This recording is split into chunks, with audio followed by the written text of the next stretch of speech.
Bem-vindo de volta ao canal, é sempre um prazer e alegria tê-los por aqui. E hoje em especial, por contar uma história, né, de superação e de um desfecho muito bonito, que é a história de Juan Fernandes. Vou ter uma conversa com ele. Esse é o primeiro vídeo nesse formato aqui para o canal. Juan obteve aprovação em medicina agora pelo SISU 2024, mas não foi uma aprovação protocolar. Ele obteve aprovação em medicina para a USP Pinheiros, certamente o mais concorrido do país, mais difícil. E obteve também o primeiro lugar para medicina, né, em Cajazeiras, aqui na Universidade Federal de Campina Grande. O desempenho dele foi uma coisa tão assustadora. Ele obteve 843 pontos de média bruta, né? Com essa pontuação, ele foi o aluno com a maior nota no Enem do estado da Paraíba. Com essa nota, ele ficaria em primeiro lugar na UFCG Cajazeiras, como ele ficou, na UFCG Campina Grande e na UFPB. É um resultado muito espantoso. Só para vocês terem mais uma dimensão do quão grande foi o feito de Juan, ele ficou na média bruta cerca de 50 pontos à frente do segundo colocado. E isso eu não digo para diminuir o segundo colocado, né, mas apenas para exaltar quão espetacular foi o desempenho dele nesse Enem. Então, espero que gostem da conversa. Para mim é uma honra tê-lo aqui, sobretudo por saber que ele acompanhava o canal, conversava com ele vez por outra. Enfim, espero que vocês gostem e se inspirem nessa história bacana, exitosa que Juan tem a nos contar. Para começar, queria que tu se apresentasse, né? Dissesse teu nome, onde mora, para onde passou, mas aí a gente vai ter mais a oportunidade de explorar mais essas aprovações, esses feitos que você alcançou, né, este ano. Certo. Primeiramente, eu quero agradecer o convite por estar participando aqui do seu canal.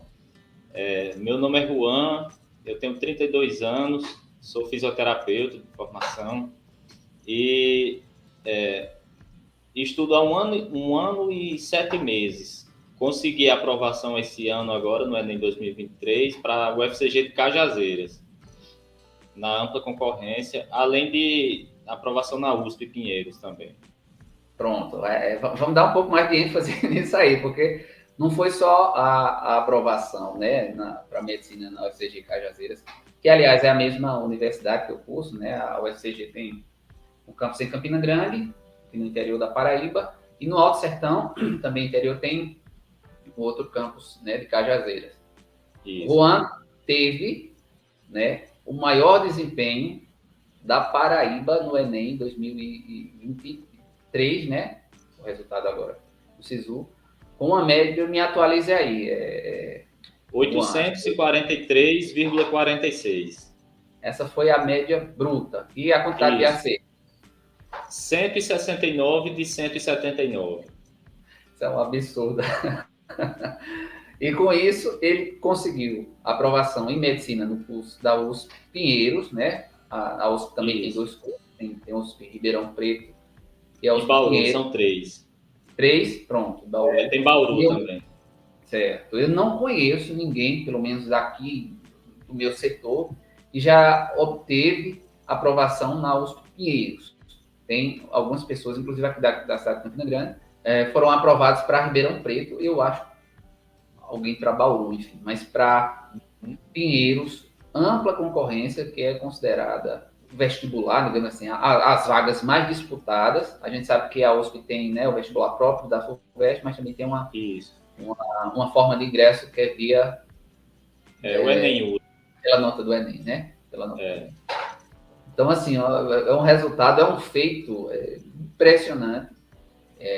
E a considerar, né, o fato que, como o Juan estava falando, ele trabalha e ele conciliou estudo e trabalho. Um negócio impressionante. Você trabalhava em que, Juan? Eu sou fisioterapeuta. Eu sou de Catolé do Rocha, mas já moro em Cajazeiras há quase 10 anos. Aí trabalha de segunda a sexta, segunda a sábado? Eu trabalho de segunda a quinta. A quinta? De segunda a quinta é a sexta, já é de folga. A quinta, a tarde e a sexta são folga. E me diga uma coisa, Juan, tu começou a pensar e, enfim, a estudar quando para o vestibular, né? Pensando em medicina?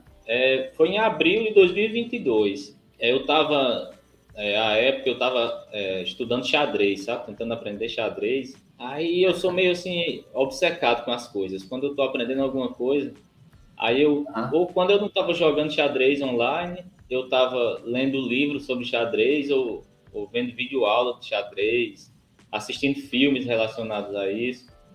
Aí uma hora eu parei para pensar, eu disse, rapaz, eu tô passando no mínimo umas 8 horas do meu dia envolvido com isso. É uma coisa que é um hobby bacana, mas não vai me levar a lugar nenhum, né? Aí eu decidi, disse, não, eu vou usar essas horas de forma mais produtiva, esse tempo. Aí reacendeu uma vontade que surgiu na época da graduação. Eu nunca tinha, assim, na infância, adolescência, eu nunca tinha pensado, assim, era uma coisa fora da minha realidade, cursar medicina, sabe?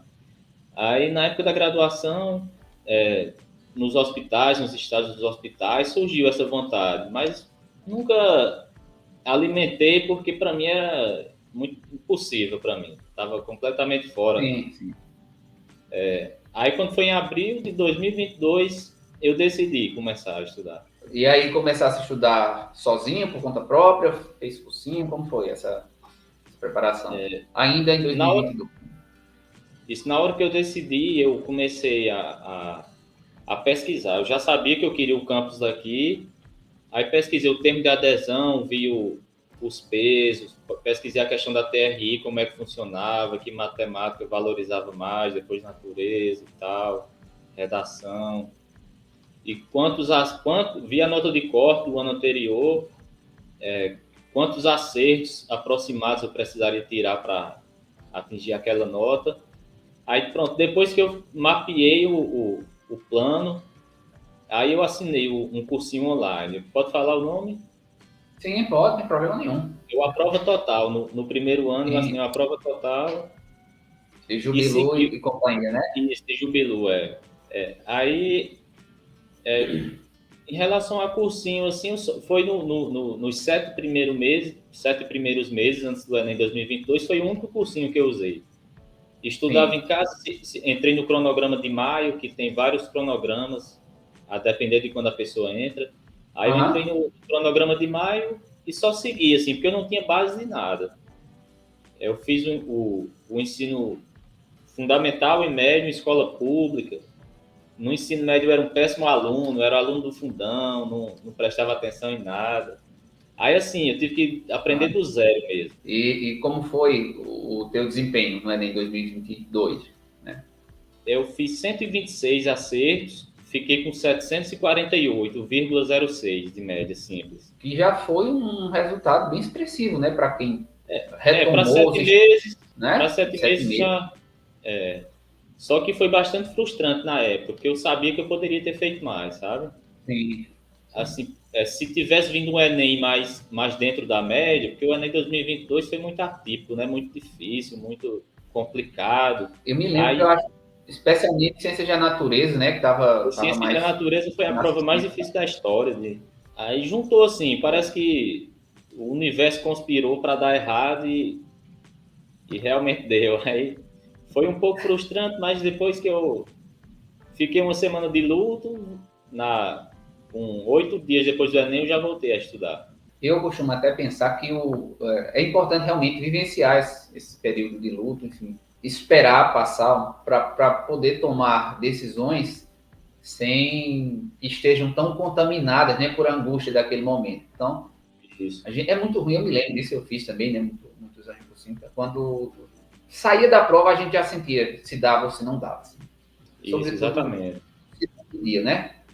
E era muito angustiante, mas assim, a gente pensa que não, mas logo a motivação começa a ressurgir, né? Se a gente realmente quer, isso, tem exatamente. condições. E aí não deu certo em 2020, o Enem 2020, o SISU 2023, melhor dizendo, né?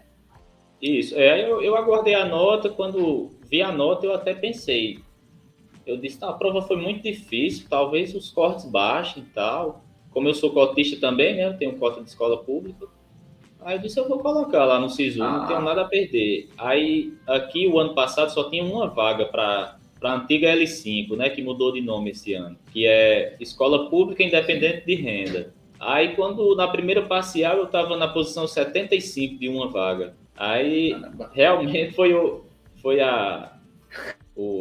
último a última pá de terra, assim, A nas machadada final, como a gente diz, a né? machadada final, exatamente. Que realmente, se eu quisesse, teria que ser mais um ano estudando, pelo menos, né? Aí, mas assim, eu já tinha voltado a estudar, já estava Sim. no, no, E aí, no gás. Aí, após o Enem isso 2020, em fevereiro de 2023. Você já estava estudando isso, novamente. já estava estudando já. Aí, nesse outro ano, quando eu acho que o meu acesso à plataforma da Prova Total acabou em dezembro, salvo engano.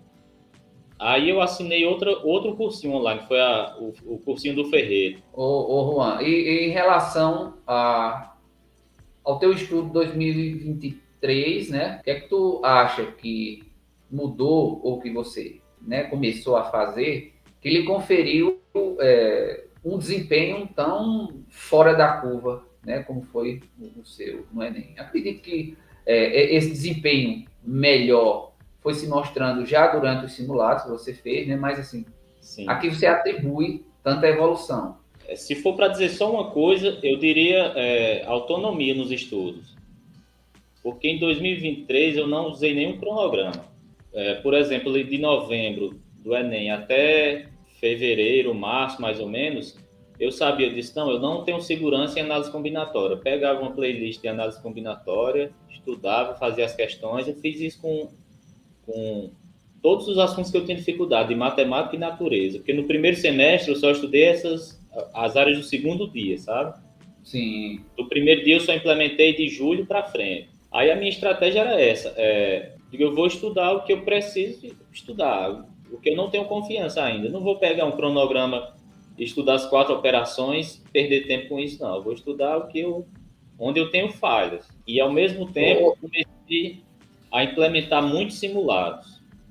Assim, eu sim. já falo, nos 7 primeiros meses de 2022, eu fiz 10 mil questões aproximadamente. Era um número já razoável, né? Aí, no segundo, 2023, que foi meu segundo ano de preparação, eu continuei fazendo as questões na plataforma e fazendo muitos simulados, porque no Enem 2022, eu quase sofri um acidente de carro na saída da prova, de tão exausto que eu estava no primeiro dia, que eu saí no primeiro dia. Exausto mesmo. Sem atenção de nada, sem atenção para dirigir, assim. Aí eu identifiquei que minha resistência estava muito deficitária, eu precisava melhorar isso com urgência. Aí implementei muita feitura de simulados. Ô Juan, se tu me permite, dois comentários. Um a história do exercício da autonomia, né? Eu, no canal, vez por outra, eu falo também disso, porque eu falo porque eu vivenciei, não é? E assim, exercitar a autonomia não quer dizer que você é independente, que você não precisa de referências, de alguma orientação. Mas em algum momento a gente tem que se assenhorar do processo. Eu sei que Exatamente. mais cômodo, muitas vezes, você ficar sob a tutela de outra pessoa, que faça isso, faça aquilo e tal. Mas em algum momento a gente tem que criar coragem para romper, né, certos pensamentos que são paralisantes, por exemplo, Isso. de ter que estudar, seguir necessariamente o cronograma, ou enfim, assistir as videoaulas novamente. Em Pois algum é. momento a gente tem que tomar decisões corajosas, né? Enfim, e realmente exercitar essa autonomia. Isso, exatamente. E eu vejo assim, a questão do cronograma foi muito importante para mim, porque como eu estava vindo, não lembrava de nada do ensino médio, na verdade eu nunca tinha, 90% dos conteúdos eu nunca tinha visto.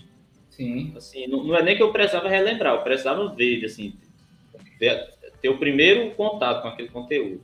Aí foi importante para mim no primeiro ano, ter aquele caminho para trilhar, apesar de ter alguns contratempos, mas foi muito importante. Agora, já no segundo ano, eu reconheci que não tinha mais necessidade daquilo, que eu já sabia o que eu precisava estudar, entendeu? Tem até seguidores, assim, conhecidos mesmo, que ano após ano segue a mesma dinâmica. Às vezes você vê uma outra medida que são diferentes, mas parece a mesma coisa. Assistir aula, fazer exercício, vez por outra simulado. Só que chega um momento que eu acho que satura, seu cérebro parece que pede, tem fome de coisa nova, né? Isso, exatamente. E um outro aspecto é a questão dos simulados também, né, que você falou.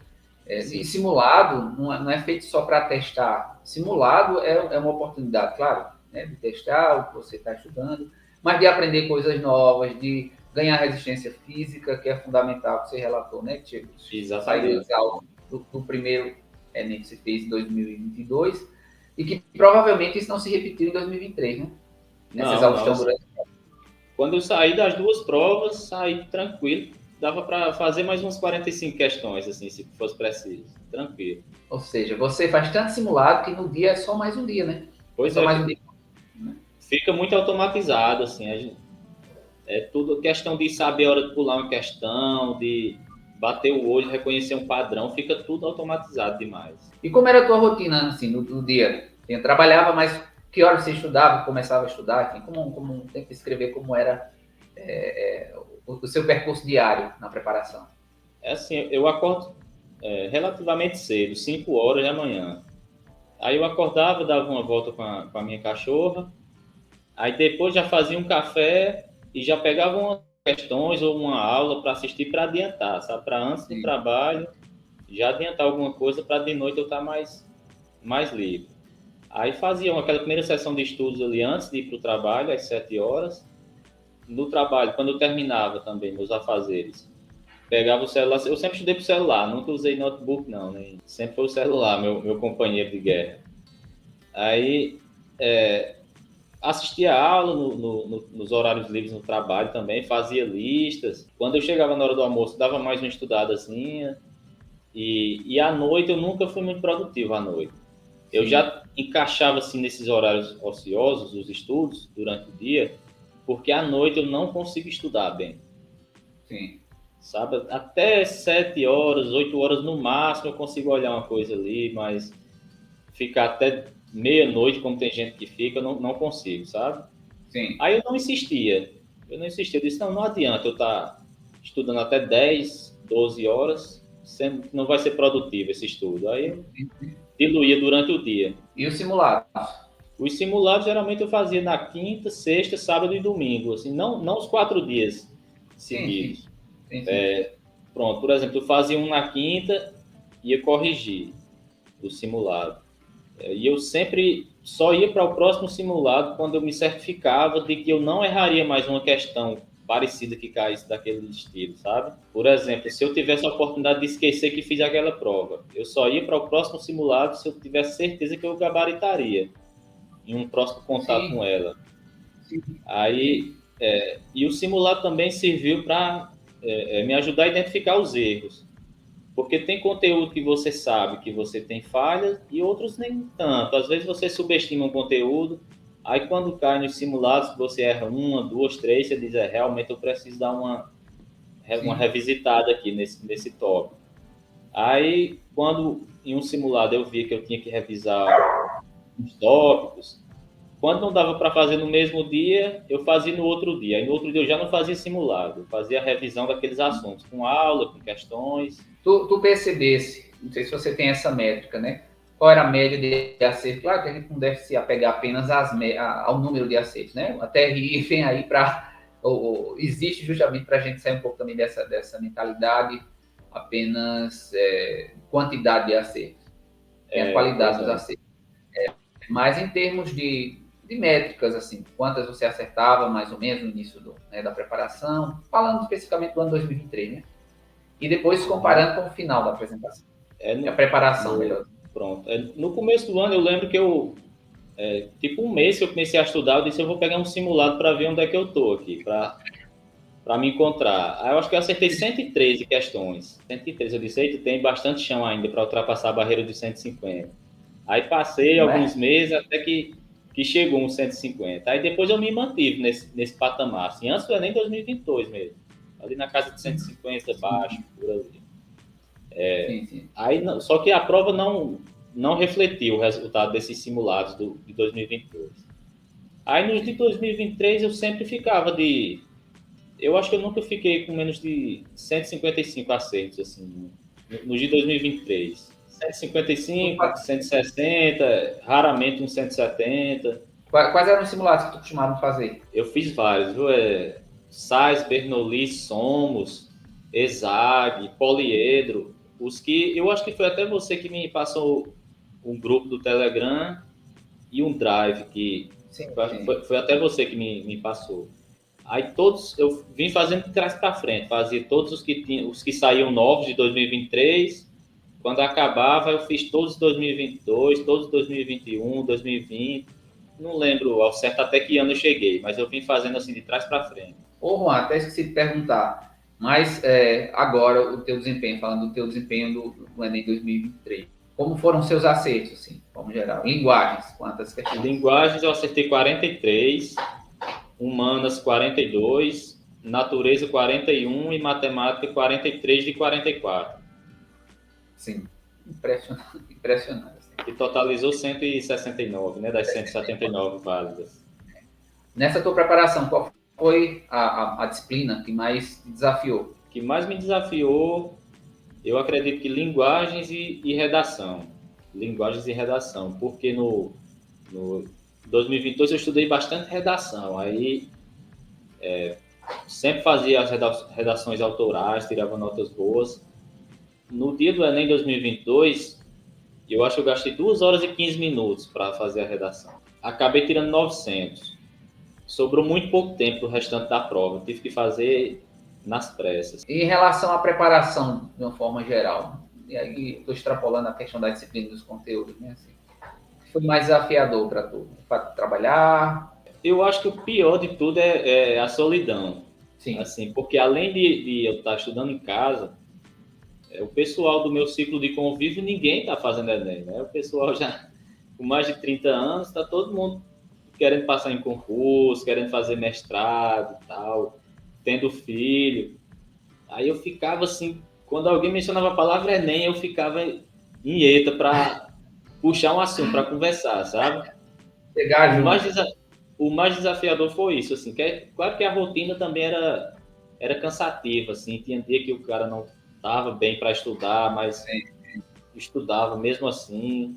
Mas essa questão de estar sozinho nesse mundo é muito desafiador. E assim, a gente costuma, eu pelo menos eu costumo pensar que essas conquistas que a gente vai galgando, elas são compartilhadas, né?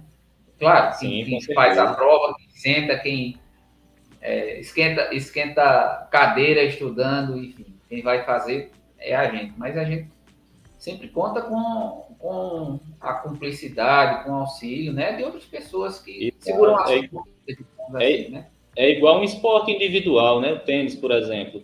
Quem joga é o cara, mas ele tem toda uma equipe por trás, um time preparando ele, né? Que não aparece nesse resultado, né? Assim, o bastidor não aparece, mas que é fundamental. Exatamente. No seu caso, quem lhe deu esse apoio? No meu caso foi a minha família, minha esposa, meus pais me apoiavam bastante para eu estudar. Minha esposa sofreu um bocado nessa época, porque por essa questão desse foco, não sei se meio patológico, que eu tenho com uma coisa, mas eu acabo focando em algo e deixando de lado outras coisas, outras áreas da vida, sabe? Aí ela teve que dar uma relevada na minha ausência, assim, em algumas situações, mas acabou valendo a pena. E minha esposa e meus pais, quem mais me incentivaram nesse percurso. Então, essas conquistas também são deles, né? São deles, certamente. Meu querido, você gostaria de falar mais alguma coisa? Teria alguma recomendação a dar assim, para quem está ainda na luta, né? Enfim, a gente sabe que as vagas são limitadas, tem muita gente que muitas vezes está batendo na trave, até aqueles que estão começando agora, que estão um pouco distantes, partindo, né, da experiência, dos desafios que você vivenciou, das dificuldades que você viu, né, o que poderia, né, dizer para ajudar o povo aí que está na luta para chegar onde você chegou? Franco, eu penso assim, se a pessoa já reconheceu que realmente quer prestar medicina, vale a pena ela perseguir, porque se ela desistir no meio do caminho, for tentar uma opção B, um outro curso, daqui a 5, 10 ou 15 anos, esse fantasma vai bater na porta dela, com certeza. E assim, o conselho basicamente que eu daria é que a pessoa estude o máximo que conseguir de forma inteligente, com um bom material, um bom método e um bom método, mas não ao ponto de adoecer, estudar o máximo possível dentro da sua capacidade, dentro do que for saudável para você. E outra coisa, assim, que foi essencial para mim foi ter cuidado da minha saúde física e mental no ano 2023. Em 2022 eu negligenciei completamente esse aspecto. Alguns vídeos do seu canal, em 2023 eu assisti 5, 6 vezes, por exemplo, como controlar a ansiedade e tal. Aí eu implementava todos aqueles hábitos, atividade física, sabe? Aí foi muito importante. Quem planeja uma coisa difícil, que realmente é uma missão difícil, conseguir uma vaga na universidade pública, cuide da saúde mental também. Não, nem só de estudo viverá o homem. Cuidar da sua saúde física e mental. Exato. E às vezes eu costumava pensar que, assim, tão importante quanto decorar determinadas fórmulas ou memorizar estilos de questões de química ou de física, era fazer exercício. Parece uma conversa mole, balela, enfim, mas não é. É decisivo. Né? Decisivo. Ter o tempo de descanso também. Você tem que dormir bem, tem que estar... Para operar com 100% da sua capacidade, você tem que dormir bem. Se for dormir menos de 6 horas por noite, o cara não vai conseguir um bom desempenho no longo prazo, entendeu? Um ano todo dormindo mal, é praticamente impossível conseguir um bom desempenho numa prova. E quais são as suas expectativas aí para o curso? Você passou, só repetindo, né? Foi aprovado. Qual foi a posição na USP? Na USP a lista não sai em ordem alfabética. Eu procurei lá na área do candidato, também não achei a classificação com as notas. Mas foi aprovado para os Pinheiros e ficou em primeiro lugar, né, na UFCG, no campus de Cajazeiras. Né? Quais são as suas expectativas em relação ao curso? Né? O que é que tu espera? Em primeiro lugar, eu já estou um pouco preocupado com a questão que eu vou ter que conciliar trabalho com faculdade, sabe? Eu não tenho como parar de trabalhar. Mas assim, eu vou entrar, vou cursar e depois eu me viro para questão de trabalho. Se não der para ficar nesse atual, eu vou procurar alguma outra forma de trabalho fim de semana, à noite, alguma coisa.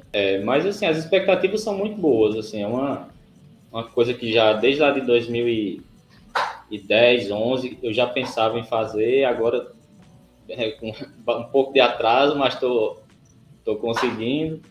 E estou ansioso para começar logo as aulas, que o calendário está atrasado da UFCG, né? Está quase um semestre inteiro atrasado. E é aguardar agora e começar a estudar. Se preparar para as pancadas que vão vir aqui da frente. Infelizmente, dizer assim, a euforia da aprovação, que é importante, ela desidrata um pouco quando a gente começa, porque enfim, é ralado. Meu irmão, eu gostaria de agradecer demais pela participação. Fiquei muito feliz com o seu desempenho, quando você falou, né, no privado, da quantidade de acertos. A gente só estava esperando a confirmação, porque foi algo realmente muito descomunal, eu diria assim. E eu desejo, foi uma coisa que eu desejei para mim no início do curso, que você aprenda muito, conviva bem e conserve alguma saúde mental. Assim, são 3 desafios muito difíceis de enfrentar, de lidar, mas que são importantes que a gente tenha como norte, né? Pronto, vou seguir esses 3 conselhos, com certeza. Assim como eu segui vários outros na época da preparação, vou seguir esses 3 também.